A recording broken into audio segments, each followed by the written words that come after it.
Ladies and gentlemen, friends, neighbors, family, Merry Christmas. We're talking Murder, She Wrote. Hit it.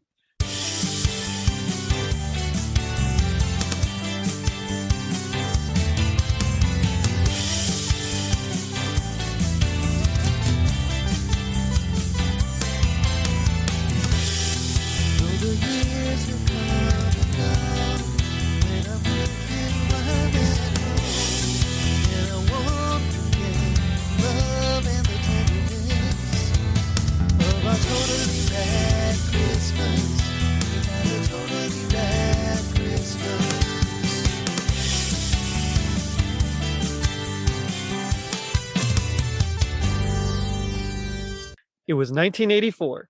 Frankie Goes to Hollywood told the world to relax. Sally Field won an Oscar and realized we really liked her. Betsy Johnson produced an Egyptian cat line for her spring fashion show, and Angela Lansbury was a mystery writer who solved crimes in real life. I'm your host, Jerry D, with another episode of Totally Rad Christmas, the podcast that talks all things Christmas in the 80s. Toys, movies, specials, music, and fads. If it was gnarly during Christmas in the 80s, we got it covered. Now, joining me is a very special guest from Michelle's Cozy Murder Book Club podcast. It's Michelle Kidwell. Michelle, how's it going? It's going. How are you? You know, I'm all right. It's been a long day, but as we get closer to Christmas, you kind of feel it less and less. Gets a little better. I've had a long day too. My husband and I were out in Salem last weekend. Ooh. So it was a long, good weekend, but yeah. I realized doing a lot of genealogy stuff, which kind of leads into the book series that I'm looking to write, which kind of gave me the idea for the podcast. Apparently, all of my dad's side of the family came over to the U.S. before 1776. So okay. I'm pretty much related to half the population out on the Eastern Seaboard. So nice. We've gone back to the 1500s, and we can't seem to go any further without actually going to Spain. My dad was really into genealogy, and so we got a land grant from the King of Spain, and that's about as far back as we can go. That's wild. That's crazy. I know. But we're all South Texas down here, so probably not related to you, but you never know. You never know. Well, last night my husband said, Google George Washington. I bet you're not related to George Washington on Family Search. Oh yeah. Turns out he's my fifth cousin. Nice. Yeah, distant relative, cousin George, very distant relative. Oh yeah, cousin George, yeah. But I'm good, and we're getting back to the groove of things here. Yeah, well, that's good. And it's funny because you love going on vacation and you have a great time, but then it always feels like when you get back, like you didn't get a vacation just because your body has to readjust and you have to get used to everything again. And it took me half the day to get through my email box at work. Yep. And all the unpacking. And so I get it. I definitely understand. But I'm here with you tonight, and I just wanted to say thank you because my dad passed away about a year and a half ago, and he was a blood donor. So I kind of have taken up the mantle and have been donating blood when I can for him. Mm-hmm. And I listened to your podcast the last time I was donating blood. So it got me through the donation process. It was nice to just kind of lay back and listen to you guys. And I'm wearing my Christmas blood donor t-shirt I got last year. And I just found out that the blood I just donated while I was listening to your podcast is on its way to Boston. So awesome. It seems like I could have just given it while I was out there instead of giving it here, having it sit around for several weeks and then sent to Boston, but that's okay. Sometimes we try to kill two birds with one stone and we just can't. Exactly. That's awesome. I at our church, sometimes they do the Knights of Columbus will do a blood drive. And so I've given whenever I can. My wife, poor thing, she can't do blood donations. She's one of those that she tries and then she gets super woozy. And no matter how she prepares, whether she loads up on iron or whatever, she just cannot do it. So I end up having to do it a few times just to make up for hers, and hopefully it's useful. I don't know, but fingers crossed. Exactly. Yeah, it is. It is. It's good. It's a good cause. Yeah, yes, it is. And so thank you very much for that. Everybody appreciates it. But tonight, speaking of blood, we're here to talk about it's actually almost it is kind of in that cozy mystery, cozy murder realm there. We're talking about Murder, She Wrote. Yeah. So what's your history, your experience with Murder, She Wrote? Well, in your intro, so did the series start in 84? It did. Okay. I couldn't remember if it was 83 or 84, but I remember. So I graduated from high school in 1987. Okay. That's a long, long time ago. So this is all right in my wheelhouse. This is when I was growing up. I was a teenager. Okay. Nice. And I do remember watching it with my dad. I don't remember the Christmas episode, and they only did one Christmas episode. Yeah. Over the whole, it ran like 10 years or something, didn't it? I think. Yeah, it was 12 seasons. I should know this because I have the box set on DVD. I haven't looked at it since last summer. I know how that goes too. But yeah, so I remember watching it when it was first out. More so, I remember watching it recently, like last August, not this past August, but a year ago in August. I had COVID, and my husband was out of town. So I was home by myself with the dogs, feeling like I was going to die. And that's what I did. And the TV, somehow my dog stepped on our remote. And, these remotes look like they could launch the space shuttle these days. I couldn't get the TV back. I was so out of it that I couldn't figure out how to get it all squared away. So luckily I could work the DVD or the Blu-ray player. So I just watched Murder, She Wrote for a week.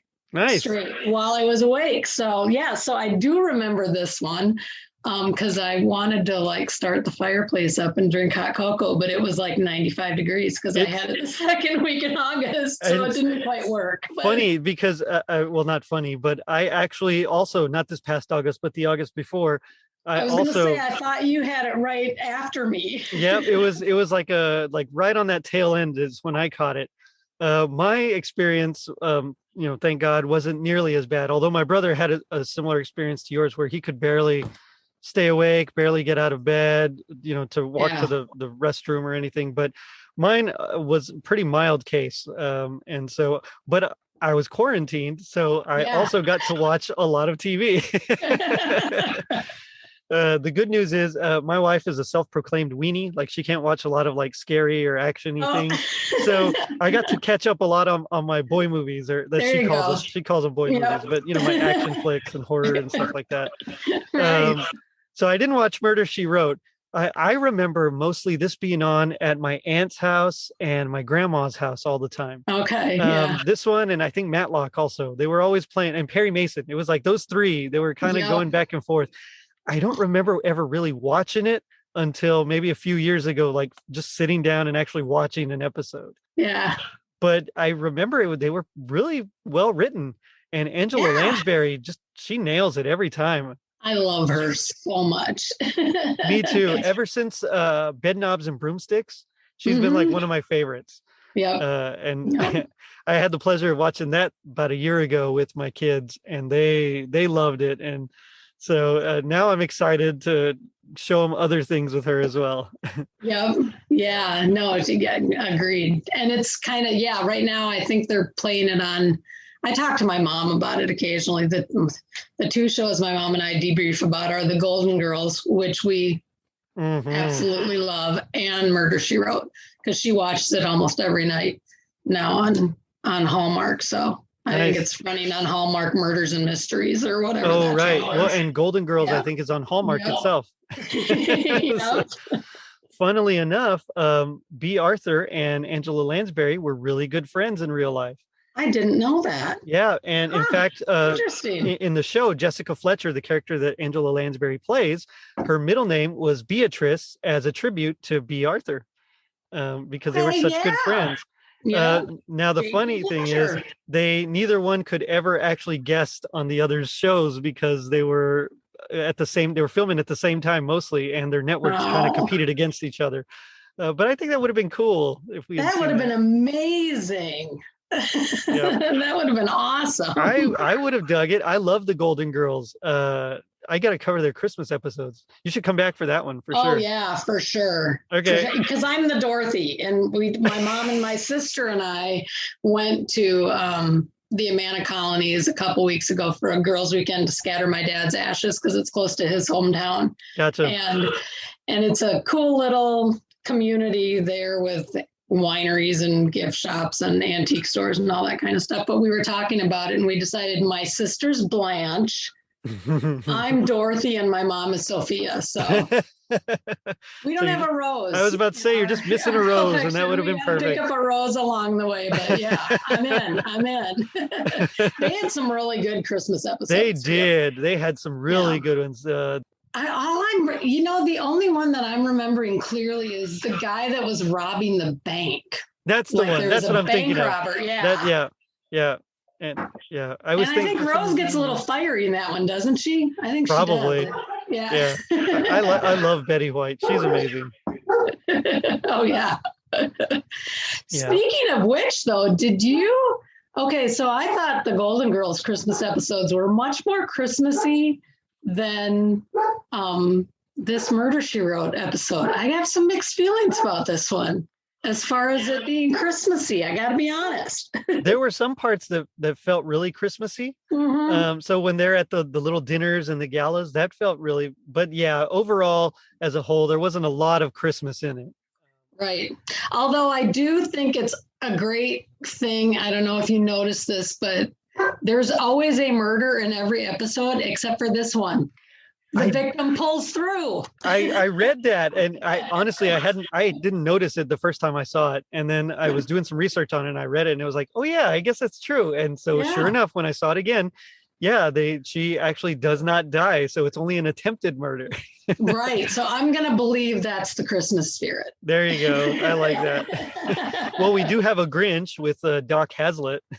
Oh my gosh. He was pretty grinchy there, but he turns it around at the end. His heart grows 3 sizes. Man, and I mean, think of the trauma of he was holding on to that, not getting his train Christmas morning for a long time. Because he said it was when he was 10, right? I think he said he was. So yeah, probably. Him though, what I find.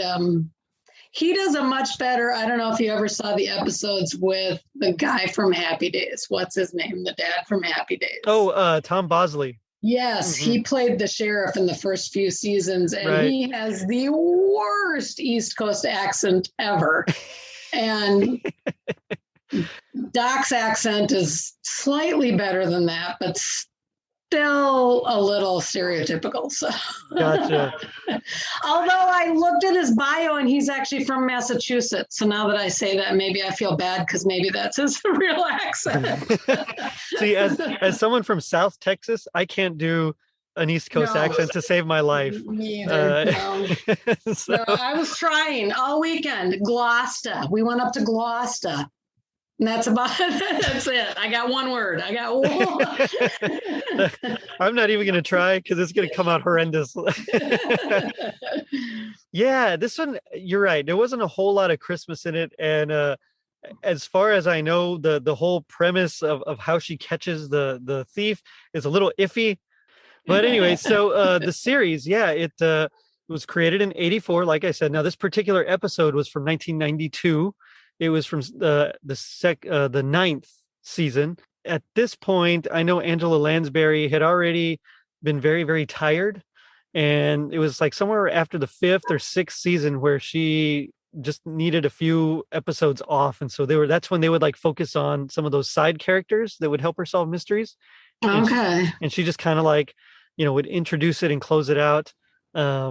Just to give her some time off. But at this point, she's already getting back into it. She's still a little tired from it, and she's getting ready she was thinking about quitting again, but NBC after the 12th season eventually kind of made that decision for her. Now, the show itself was actually a play on a title of Miss Marple. So it was a Murder, She Said, was the name of, I believe, 450 from Paddington. Like when they turned it into a film, they called it Murder, She Said. And so this was a play Okay. on that, which also Angela Lansbury played Miss Marple in a movie. If you've never seen it, it was The Mirror Cracked from 1980. And it's actually pretty good. You Yeah, know, I should check that. I love Agatha Christie. I do too. Love her. Out of Love her. Now, out of all the mysteries I've read, Agatha Christie's, Hercule Poirot are my favorites. Uh-huh. Yeah, Poirot. But I don't know how. I tried my best. I'm sorry, CJ. But yeah, Hercule Poirot. Those are like my favorites, and then of course Miss Yeah, Marple after the that. tiny gray The cells. little gray cells, yeah. Yeah. Hastings. um, yeah, so I can't wait to do Hercules Poirot Christmas. You'll have to come back for that one too. Yeah. Yeah, for sure. Yeah, but which also, by the way, was I just read Reader's Digest. They came out with like the 33 mystery books you need, or the 33 Christmas books you need to read this season, and that was like number 4 was Oh, Hercule okay. Poirot's Christmas. Yeah, I'll have to check that out. it's a great, and I love the adaptation from the series of Agatha Christie's Poirot. David Suchet just nails it. I know. Yeah. Yeah. Love it. But Love that one. yes, it's so good. I liked him better than Peter Ustinov, and I know we're off topic here, but I liked him better than Peter Ustinov. I liked him better than oh gosh, what was his name from the 74 version with Sean Connery and Albert Finney. That's who it was. I liked him better than Albert Finney. I haven't seen that. Oh, Okay. it's good. It's a Murder on the Orient Express. So good. That is my favorite. Yeah, me too. That's my favorite. That Yeah. and 10 Little Indians is my second one. Oh, that's a good one too. Yeah. Yeah. I think that was the first mystery. That was the first mystery I ever read. And I remember my dad bought it for me at a garage sale. And I think it was because I was probably whining. I understand. I'm bored. I want to go home. Here you go. He bought me a book and told me to sit down and read. So it's good advice. Yeah. Murder on the Orient Express was actually the first one that I bought and read as well. It was at a book fair, and I think I was in junior high, and it was like that one and oh god, Dead Man's Folly. And so I bought them Nice. together. One had like a red cover, the other one was like a greenish cover, and I decided to go with Murder on the Orient Express first, and it was awesome. It's a great one. It's super good. Yeah. I actually enjoyed this one as well. This not Agatha Christie. This Murder She Wrote episode as well. She's kind of in her usual form. She knows exactly. Yeah. At this point, they've like settled into their characters, and she knows exactly how to play Jessica Fletcher. Yeah. The retired English teacher who became a mystery writer and is now solving crimes for real. Right. as one is wont to do, Yes. And I loved the music and it just because that took me back to my childhood. Because when I was a kid, that's what I remember my parents always having on the record player was those more orchestral Christmas carols and stuff like that. So nice. Yeah, so it every time I hear that kind of music, the score I thought was great. Oh, I completely agree. I loved from the sheriff leading the people in the singing, the caroliers, I think is what they were called. Yeah. That whole thing. To you're right, the score, it was very much, it was just so Christmassy in the score, more than some of the decorations and everything. Mm-hmm. But even John Addison's theme for Murder, She Wrote, that little arabesque that he wrote, is just, it's phenomenal. And I don't know what inspired him to use it, but it fits perfectly. Right. It does. Yeah. Yep. It gives you it puts you right in the right frame of mind, and you know what you're getting into when you hear it. Mm-hmm. It's so recognizable. Yes, very much so. It kind of reminded me of John Morris's score for Clue as well. Kind of, bump, bump, bump, bump, bump, that kind of, just nice and up tempo number. Of course, his is an arabesque, and so it's more ornate than John Morris's score. But it's still, you're right. It like gets you right into that mystery. Something about like orchestral, with like a chamber orchestra and doing like an up tempo with pizzicato strings that just really, it just makes you think of mystery. Yeah. Yep. Agreed. I don't know why. this whole episode revolves around mistaken identity, essentially. And color blindness. And Yeah. color blindness. Yep.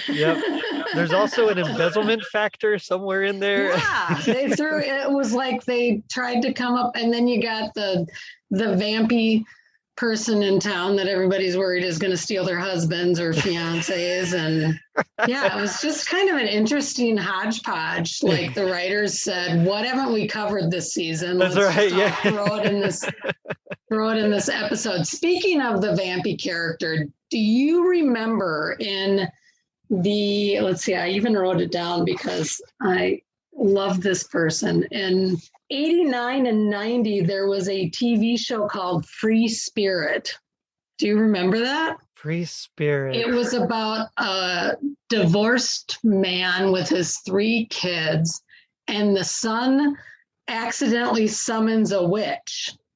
And Corinne Bohr, I think that's how you say her name, the one that plays Wanda in the episode. Yeah. She is Winnie Goodwin, the witch on this Free Spirit show. And I remember loving that show.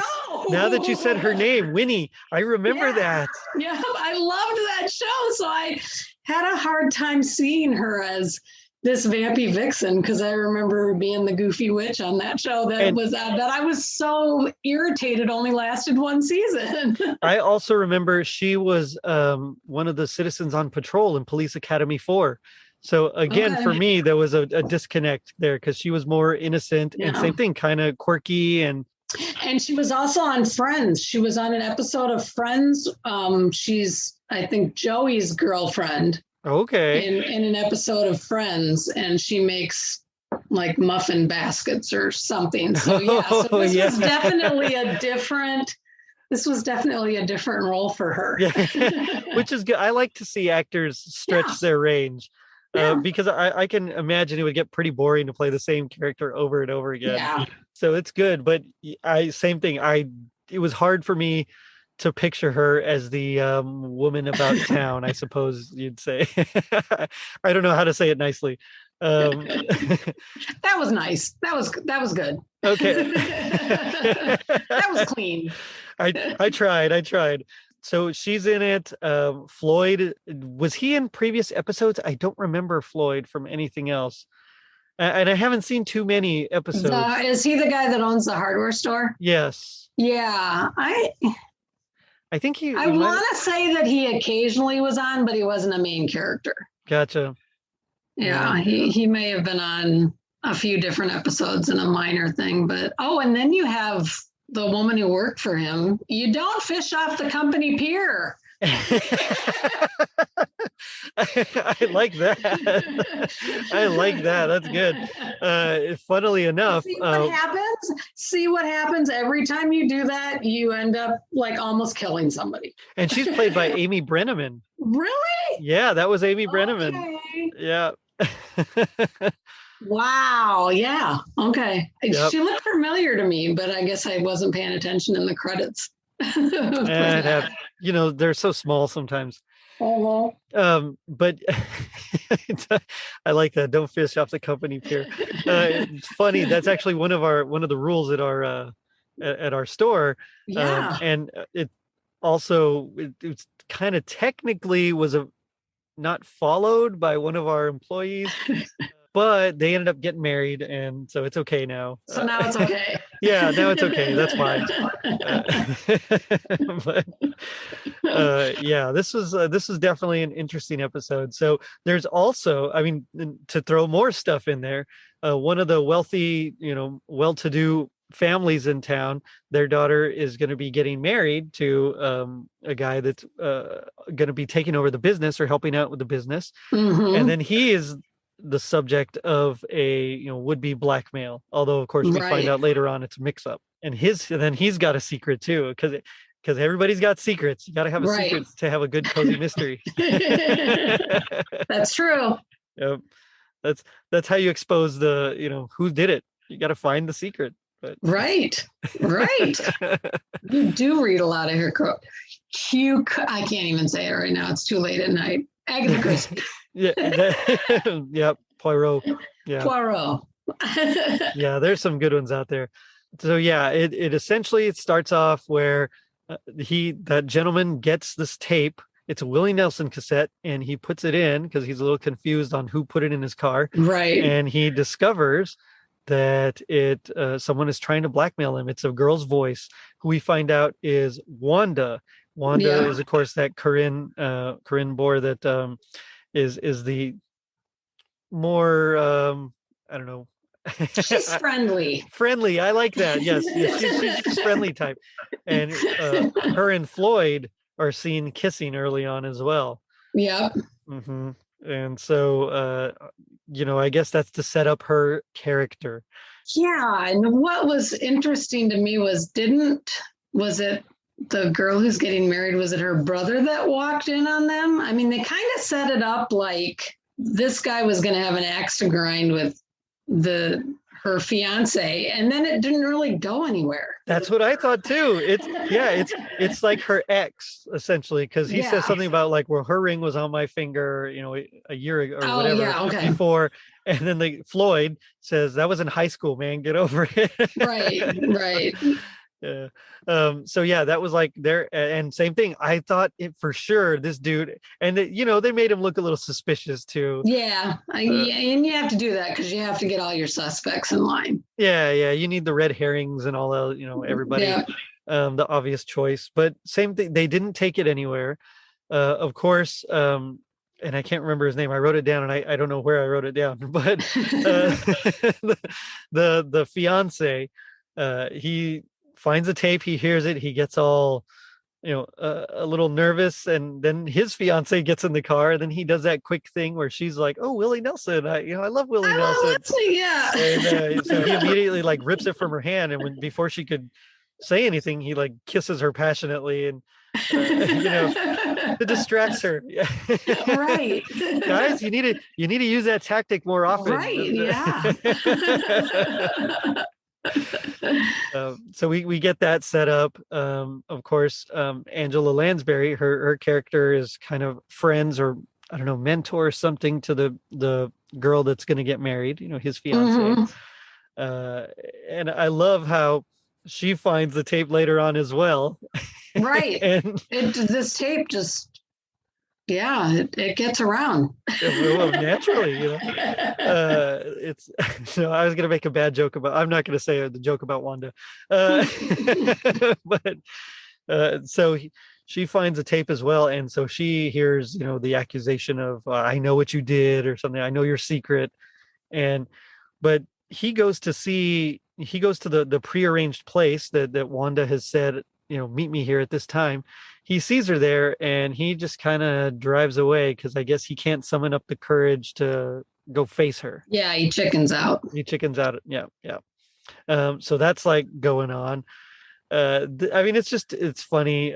This whole bit, you're right. There's not really like a lot of Christmas, but meanwhile, all Doc Hazlitt he's being the town Grinch because he didn't get the train set he wanted when he was 10. He got socks and underwear and socks for Christmas, which, hey, I get it, man. I'd be the same way.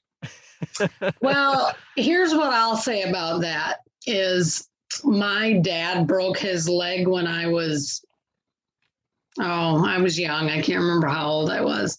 And he was actually in the hospital over Christmas Day because the break was so clean that he needed to be in traction so that it could start healing because they couldn't get it to stay put.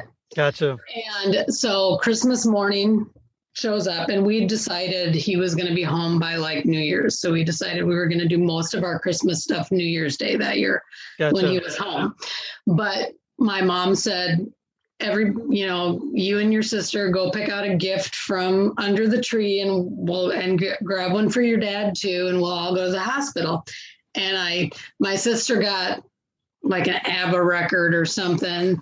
Nice. And my mom got a necklace, and I can't remember what my dad got. Probably a book because he was a big reader, so he always got a lot of books. I got underwear. The one gift that I picked out of from under the tree to open was underwear. No, that's terrible. But I haven't held on to that. I mean, the story comes up all the time, but I don't have any. I can't even remember what I actually wanted that year. And a week later, I got more than underwear. He kind of made it sound like that's all he got for Christmas, which makes me kind of sad for him. Yeah, me too. I mean, at least some toy if you can, Yeah, just a socks and little. underwear. Yeah. Come on, guys. No, and I remember, that was like the one we always dreaded getting was, you knew exactly what it was going to be, some sort of Yep. clothes because it was in that white box, so Yep. it had that particular rectangular shape. So you knew It didn't shake. If you shook it didn't make any noise. as soon as you unwrapped it, you'd see the white box. You're like, oh no, it's closed. And so then you open it up, and sure enough, it was either pajamas or a sweater or underwear and socks or something. Yeah. It's like, okay, all right, next. And now as a parent, you realize that's how parents save a few bucks. Yeah. Yep. We'll get you a toy, maybe two, and then some clothes. And you need new underwear, but we're going to wrap it up to make it festive. Yeah, exactly. Oh, poor Doc. I know. If that really was the only thing he got, I feel so bad for him. Yeah. Now that I think about it, yeah, maybe I've been too rough on him. So yeah, eventually, the fiance hears the tape as well, and she goes to follow her fiance, and she discovers that he goes to this motel where he meets a woman who he hugs mysteriously. And so she, of course, gets emotional and thinks the worst, which I don't blame her. It's a motel. It's he hasn't said anything except that he's got a headache and he's going, and you've heard his blackmail tape. I mean, I get it. Yeah It makes sense. But then when he showed up to pick her up at her parents' house, I thought it was kind of funny that she was in her bathrobe at the top of the stairs crying, and she's looking down on them, and it's like she's invisible. Yeah, they don't notice her at all. I mean, she wasn't being quiet. She wasn't peeking around the corner. Nope. But I guess they had to make it work. So, and he had to take her Toys for Tots gift or whatever it was to the it's something like that. Yeah, it's like a whole Toys for Tots kind of thing essentially. And he doesn't, or it was some sort of toy drive, and I guess they needed to make an appearance, or they needed at least him to make an appearance, since he was going to be taking over, or at least apprenticing kind of the family business of this well-to-do couple. So he decides he's going to go. Now, while they're preparing all this stuff, of course, Jessica she's helping out, and she needs some balloons. So she goes to Wanda, who's blowing up the balloons. And this is where she asks for some balloons. And she notices, of course, Wanda's very protective about something in her locker. Yes. She doesn't want her to see. She's like, oh, no. I didn't mean to leave that open. Nothing to see here. Yeah. Put a big old sign with neon, like arrows pointing down. Clue, suspicious. But she needs some balloons. She asks for red ones, and she gives her green ones, and then she realizes that she's colorblind. Yes. And what is the technical term for colorblindness? I don't recall. She mentions remember, it, but boy, Angela knew that. Of course. Yeah, Jessica knew that terminology.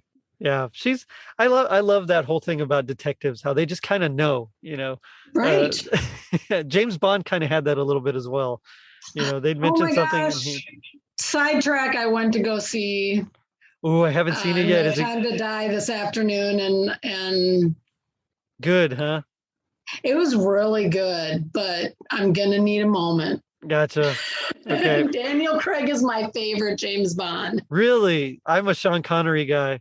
I like Sean Connery too. I would say that he's my second favorite. Well, I love Roger Moore, just because Roger Moore was in the driver's seat all through the 80s when I was in junior high and high school. So I do love a good Roger Moore flick, but you'll like No Time to Die. But it's well, Casino Royale was definitely one of my favorites. I loved the book because I've read all the Bond books. I love Casino Royale, but he killed it in that one. It was so good. It was amazing. Hmm. And all the little changes that they had to do, of course, to update it, I just thought was phenomenal. Yeah. But for me, Sean Connery, he's my Bond. Yeah. Yeah. But anyway, so they get ready for the party. All this other stuff happens, and so they get to the party, and he sees Wanda, and he follows her because he's like, okay, I'm gonna come, I'm gonna talk to her about it. I don't know what Right. she knows, whatever. I'm gonna see what's going on. So he follows her, and that's when they hear. Well, he passes a Santa, and he hears a gunshot, and sure enough, she's been shot in the head. So- Yes. In the ladies' locker room. yeah, that's right, in the ladies' locker room. Yep. Uh, so he's there, and then of course the doctor shows up, and the sheriff and all that, and they discover that a pistol, and it's like his pistol. Yes, That and they shot her. make a point of like, yeah, I thought that was kind of funny how You're not going to be leaving town, are you? well, and they bring his service weapon up like right away at the beginning of the episode when they introduce him to the sheriff, and the sheriff's like, "Oh, you like shooting? That's You right. like singing? We can go shooting, and then afterwards go to choir practice." Yeah, not very subtle, the sheriff at all. Well, Yeah. he's from Boston. I was going to try the accent, but I decided no, I'm not going. But again, I do love how I'm going a little out of order here, but again, when we get to this Toys for Tots event, the sheriff and the caroliers are singing as well. Yeah. So it's like there's a lot of these little caroling parts, which to me, because my family goes caroling, that's like super Christmassy. So Yeah. I love that part. It was so good. Yeah. Agreed. But yeah, so it's Wanda. They discover it's Wanda, and she's been shot in the head. And so he's a suspect now. And dun dun dun, Jessica Right. has to clear him because, of course, he's affianced, I should say, Right. to her to her friend. But Yeah. I just love how the sheriff or whoever, like the authority figure is, always goes for the immediate, obvious suspect. They never like dig any deeper. Well, It's always yeah, it's too much work. all right, if you're ever a cop, I'm going to ask for someone else because no, just kidding. But I love how Doc has, I mean, he and Jessica, they're just such good friends. He goes over for coffee, and he's just like, I don't know, it's going to be iffy there, and it's touch and go, and all sorts of things like that. And then of course she gets a visit from the fiance from her friend, and the fiance doesn't want to talk. And I like how of course she brings it out of her. She basically kicks Doc out so she could do that. Yeah. Right. She just gives him a look like, hey, scram. And yeah. he's like, don't you have to go to the hospital? I better get going back to the hospital now. And of course, a good cup of tea will pretty much bring everything out. Everything. Yeah. I agree. I'm a tea person. To me, that I get it. I'm both. I'm a coffee and a tea person. So nice. Yeah. My wife definitely is more coffee than I am, but I'll do a good coffee. I don't mind. Yeah. But tea has always been my favorite. So a good cup of tea, and you'll get me to spill the beans. Yeah. Oh man.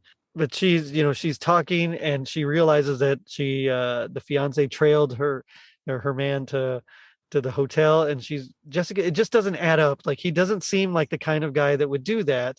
Not that people can't, do things that you don't expect them to do, but just something about her, or something about it just doesn't feel right. Yeah. So she goes to the hotel as well, and she discovers that it's actually just his sister. And the big secret, quote unquote secret, that he had was that he had a child. And I guess it was from a previous relationship. They were about to be married, but he was shipped off to service, to duty in, I think they even say in the Persian Gulf. So probably. So that definitely dates the special. But so he's shipped off to the Persian Gulf. The girl dies in childbirth, and the sister is basically raising her niece as her daughter. Fiance is just too scared to tell his girl about it because he thinks that the family's just not going to accept it. Right. Which to me, that just kind of that dates it as well, I think. Yeah, nowadays it wouldn't be as much. Yeah, I agree. And even I had to go back and look, and it's like, really, were we that way in 92 as well? But I mean, that was how many years ago? Yeah, it was like 30 years ago.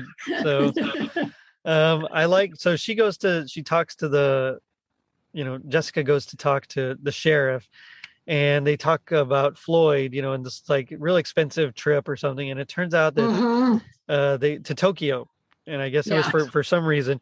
But when they got back, something just didn't quite add up with the books. And Floyd was just a little suspicious. And so Jessica's like, you think Wanda had something to do with it? He said, well, I mean, I don't know, but maybe. I mean, that would be my guess. He's kind of already setting her up. Yeah. And which, by the way, Floyd is the boyfriend of the mom in Princess Diaries. Oh, yeah. Okay. Yeah, and he was on another. He was real familiar to me because I think he was in a lot of stuff. Yeah, made guest appearances on a lot of shows in the late 80s, early 90s. Yes, he did. Yeah. Yeah. So again, they're kind of hashing it out. She realizes that when she's there with the sister and the girl's playing with red and green toys, that it was a case of mistaken identity. Yeah, and it's the aha. That's the aha. You got to have that gotcha aha moment. Yeah. And so that's hers. And she realizes, oh my goodness, I know what's going on. The tape was meant for the wrong car, was put in the wrong car because they were the exact same car. Yep. Floyd and the fiance have the same car, but different colors. And so that immediately she's like, well, obviously Wanda is the one blackmailing, because I mean, she kind of already suspected, but this like confirms it. And she just put it in the wrong car because it was the exact same car. Oh no. Yep. So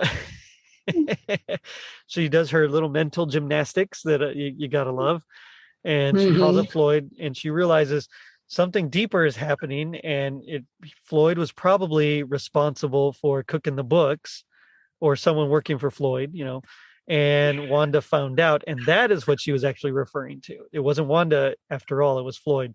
So she sets up a meeting with Floyd to kind of just hash it all out. And he, of course, gets his gun, and that's like our big, oh no, he is the bad guy. And she says, bring the girl along that works at the Amy Brenneman character. Yeah. Bring her along too. And yeah, I got a bad feeling about her. Maybe I have a little Angela or a little Jessica Fletcher. A little Jessica Fletcher in me, because every time he would get a call, she would listen. Crack me up, because we don't have phones like that anymore. So. I know.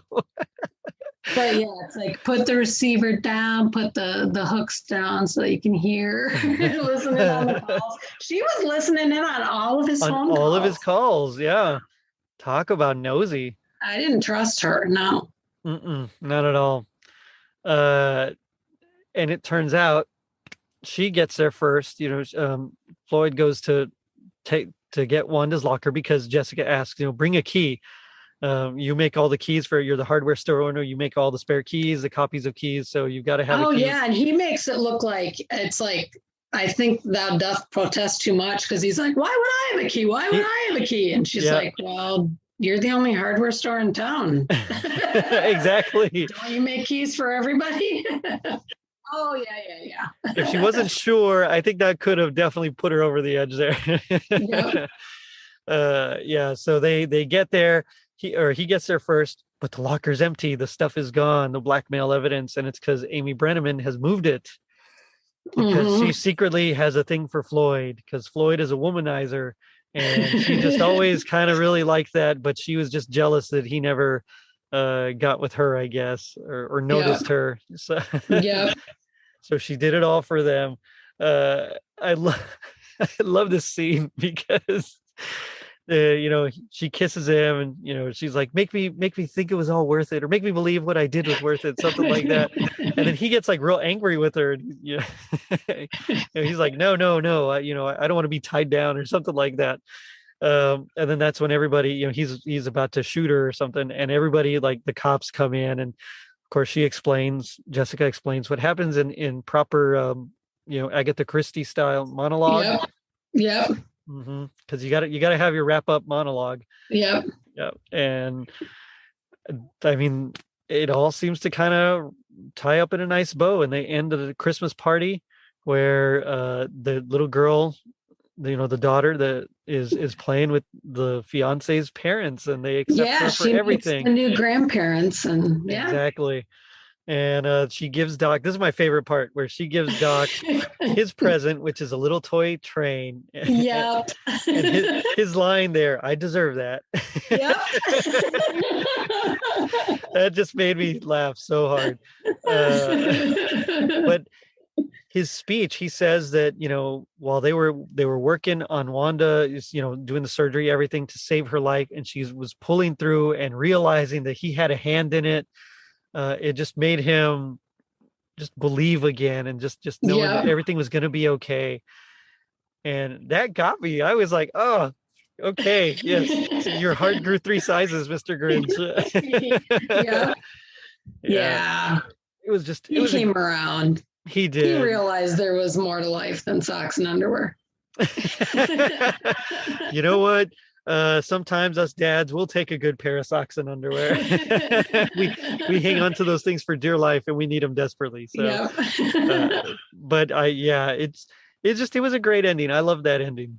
Yeah, me too. Yeah, it kind of brought it all home, and then of course more singing, more caroling at the party, more caroling from the caroliers. So good times. I liked this episode. You're right. It wasn't like super Christmassy except for like certain scenes, but I did enjoy the scenes that were Christmassy. Yeah. There were poinsettias and gift wrap and trees. So I really liked that. And of course the caroling for me is that got me hook, line, and sinker. But. Yep. And they had parties. And one of the things there was a few seasons where Jessica Fletcher is in New York teaching at some college or something. And I always liked the Cabot Cove episodes where they were in the small town, because I live in a big city. I grew up in the suburbs. I kind of like the small town atmosphere. Smaller feel. Yeah. And that, I think the fact that they had Christmas parties and they were all getting together to help decorate for it, and the whole town coming together. Yeah. So funnily enough, I read that if there were as many murders in Cabot Cove, like if Cabot Cove was real and there were that many murders there, that it would be the murder capital of the world by far. For sure. Well, that's why they had to move her out, and that's why she had to go to different locations and stuff. Yeah, too many too many murders there. The entire population. Oh, I know. It's terrible. Yeah, I did enjoy this episode very much. I did too. It made me wish they had done more Christmas ones. I agree. I agree completely. Now, they did have Christmas books, so there were a few Christmas novels of Murder, She Wrote. It's funny that you say that, because I just ordered this one, which is it's Murder Takes a Holiday, and I think there's a second book in there too. Yeah, so nice. Oh man, I'm gonna have to get it. We'll have to do a follow-up episode. Yes. Yeah, this I really enjoyed this episode. But it does make me wonder, what would you say would be your like happiest memory or moment of this of Murder, She Wrote in general, or this episode specifically, whichever you'd prefer? Well, I think it's just, for me, it's just talking about it with my parents, and kind of that good, not to be corny or schmaltzy, but that good, wholesome, sitting around the table talking about Murder, She Wrote and the Golden Girls. Oh, I love it. That's great. I know what you mean. It was something we did as a family. We watched it together as a family. Nice. That's awesome. Yeah. Yeah. For me, I'll never forget walking into my grandma's kitchen, and sure enough, she'd be cooking and getting food ready, but the little TV in the corner would always be playing Murder She Wrote, and like Yeah. I have very specific memories of that by And the wood panels. yeah, for me, that show, for me with my grandma, it was Lawrence Welk. Okay. Oh, Lawrence Welk was always on, and a one, and a two. Nice. Right on. I dig it. I dig it a lot. But now we come to my favorite part of the show, which is a little segment I like to call Gag Me with the Spoon. So this is where we this is where we do our best impression of our least favorite God. part. So as a guest, I'll let you go first. And just kind of set up the scene for us. Okay. Well, for me, there were kind of two scenes, and I was going back and forth, and I'm going to go with the second one. Okay. But the first one was when I can't even remember what they were talking about, but the doctor, Seth, was making a big deal about the gifts that he got one year for some kind of Yankee swap or something that they do. And he says, I got sequin slippers. Okay, I've never even heard of sequin slippers before. And then his big thing was like, they weren't even my color. Really? There's a million things wrong with sequin slippers. And color's what you're gonna go with? It was the 80s. Everything was sequins in the 80s. That's true. And hot, the neon colors. A neon, yep. And scrunchies, which are back. I love a good scrunchie, and they're coming back. So yep. No, but for me, it was that scene, and you kind of alluded to it at the end, where she gives him the train and he opens it up and he's like, oh, and it's just, his voice just killed me, because it's like, yeah. Oh, I deserve that. Yeah. And you think it's like, really, man? But then he goes on to give the speech, and it's so great. But I just love I deserve that. And William Shatner's School of Acting, overacting at its best. So that would be mine. Yeah, there are definitely bite marks in the film where he was chewing the scenery. So what is yours? So for me, it was that scene where Floyd is confronting Amy there in the ladies' locker room, and it's after she kisses him, and he basically is turning her down and saying, no, I want the money instead. But he says, I'll go with door number 2. Yeah, he says, Amy, I can't have you hanging around my neck for the rest of my life. Don't you understand that? Much better. You're going to win that one. It's so funny. There is definitely a lot of melodramatic acting on this, but I liked it. It just adds to me it. Too. Yeah. Me too. Exactly. Yep. Yeah. You just embrace it. You just lean into it. Yeah, it makes it so much fun. Oh, man. But, G.I. Joe, they did teach us that knowing is half the battle. What do you think the other half is? I've been thinking long and hard about that. And I think the other half of the battle is accepting that sometimes life's just going to give you underwear and socks. That's perfect. That's much better than mine. What's yours? Mine is, so if knowing's half the battle, the other half is not hiding anything from Angela Lansbury. Oh, well, yeah, that too. Yeah, that's a good one too. Oh, man. She'll figure it out. She'll totally figure it out. Yeah. Oh, man. Michelle, it's been so much fun talking with you. It has. It's been great. What do you want to plug? Like, tell me about your upcoming show. So I have started, or I'm going to be rebooting my podcast. And you mentioned it at the beginning. Thank you, Michelle's Cozy Murder Book Club. Because my dad was a frustrated mystery writer. Ever since I could remember, he was working on some kind of mystery. He never had anything published.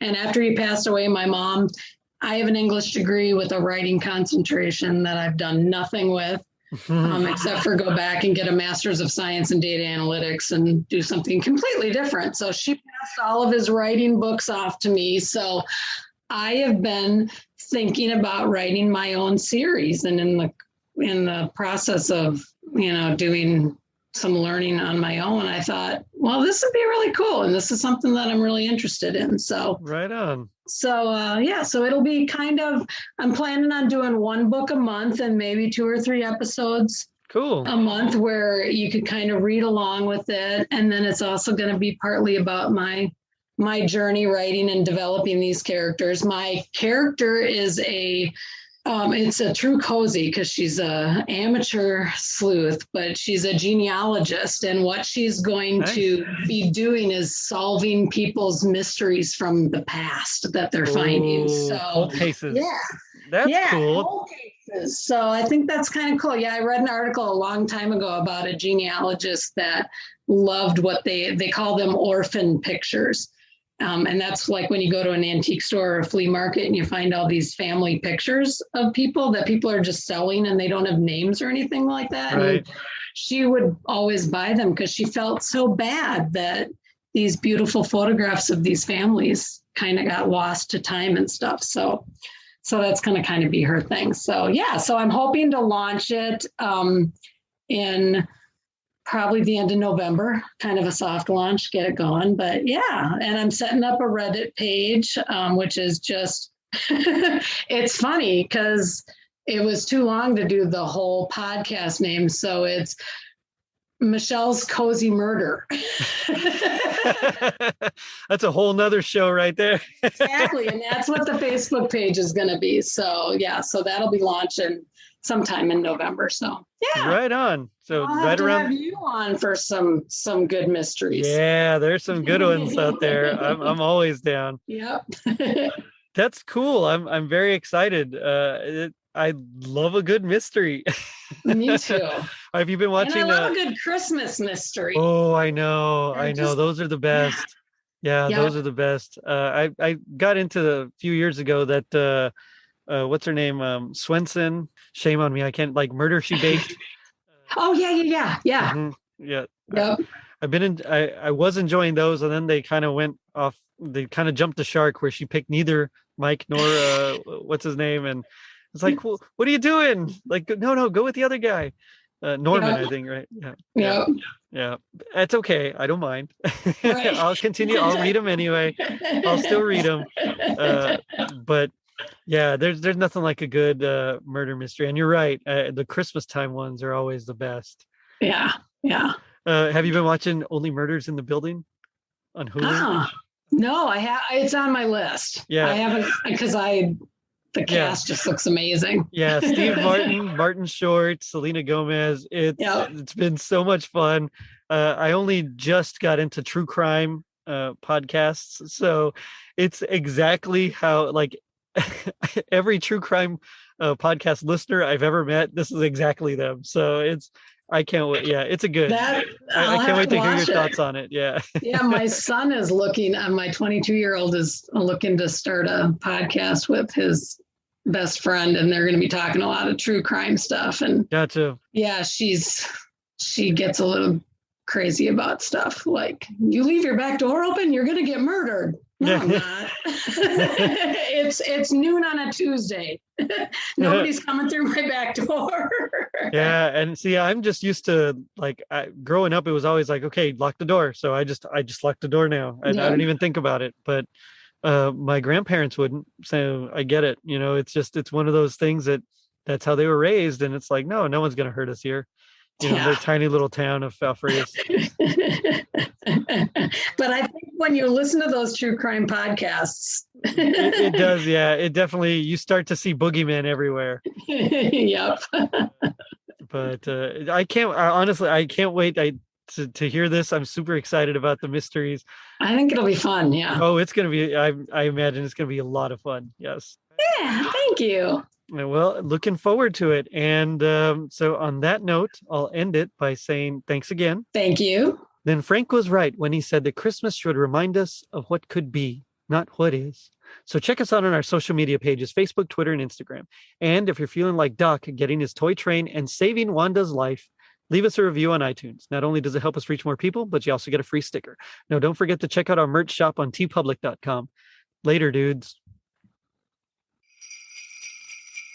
Ho, ho, ho, ho! Merry Christmas! Greetings, holiday shoppers. I'm Joseph Wade, and I host a podcast called Christmas Creeps. My band of merry mischief makers and I dissect holiday movies and specials all year round in search of the true meaning of Christmas. So whether you can't resist the urge to watch Home Alone in June, or you worship at the altar of mutant killer snowmen, Christmas Creeps is the podcast for the Grinch in all of us. Check us out at ChristmasCreeps.com or wherever you download podcasts.